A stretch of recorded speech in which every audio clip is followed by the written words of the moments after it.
Alright, this brief video will cover how to take a video that you made or a recording that you did on your Box app through either your iPad or your iPhone or your Droid device. And you'll be able to take the video and push it through Remind and make a hyperlink out of it. So this is pretty cool. Now what we're going to do is we're going to go to the Box domain, which is just, if you Google it, you'll see that it's box.com. Now remember, if you put the Box app on your phone, this allows you to make up to 10-minute videos. And these videos you'll be able to share because they'll be web-based and they won't be stuck on your phone, because anything after 15, 20 seconds on your phone, if you make a recording, you can't do anything with it because it's too large for you to be able to email. Well, Box kind of gets us to sneak around that and be able to us to record our instruction and then push it through our phones and allow us to send messages this way, or use it through this Remind application, which is the purpose of what I'm doing with you today. So I'm going to log into my Box account, and let's say that I made a video and it was a first block review video, very similar to what we did today. So you can stand in front of your class, and because Career Tech, there's a lot of demonstration, there's a lot of application where you visibly need to see it. This is also something your students can entertain in developing videos that they could send to you as well. So this could work the other direction as well. But for the time being, you'll notice that your videos, when you upload them, it'll timestamp them a certain time. Now you'll have to go back in where the editor is and rename these a descriptor that's a little better, that describes what you're doing with the students, possibly the date, and the expectations of what you want them to do. But for right now, you'll notice that my first block one is right here. After I'm done creating the videos, I can drag these into a folder. Alright? If I wanted to do that, I could share the folder instead, and then the students would be able to choose which video they want to watch from that end. But for right now, let's just do the simple one. We're going to take this video, and where it says share, I'm going to take that URL. Remember, any URL that you can push through Remind is going to be visible on their phones.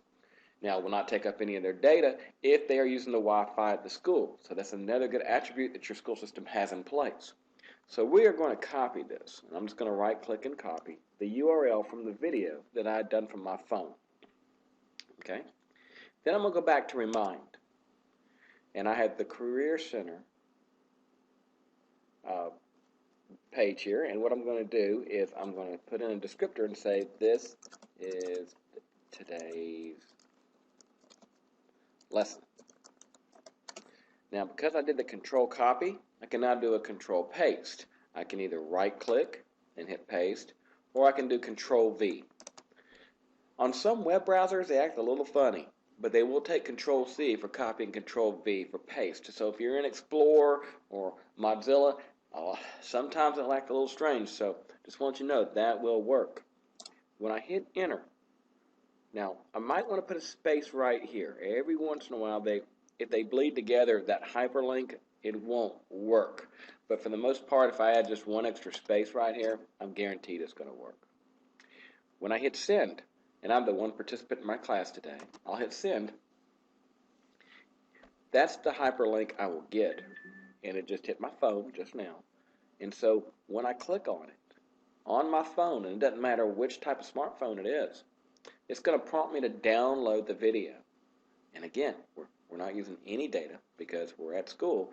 So any student with a smartphone, any parent with a smartphone, they can go to the download component on their phone, and then the video will download. Now, if I hit download on a phone, it will prompt it once it's done to immediately play. Now on a PC, when it's done like this, I'm going to have to touch it and hit open. And now that video will start to play. So that's the best way to flip your classroom in terms of your instruction. You can instantly record, and before you even leave the classroom, the students can have this on their phone so they can visit it, and this is perfect for RTI needs. This is response to instruction. And you see the video is about to start to play, and it's the instructions for my students for the day. And you'll go, so is it recording? All right, great. So right now she's recording me, but I can say listen. Do you see? So that's what we can do with this program. So it's an outstanding tool for my students that are absent, students that have IEP accommodations required, and then finally third, for people that are failing their class that need extra instruction. So that's how you take box and remind and combine the two together.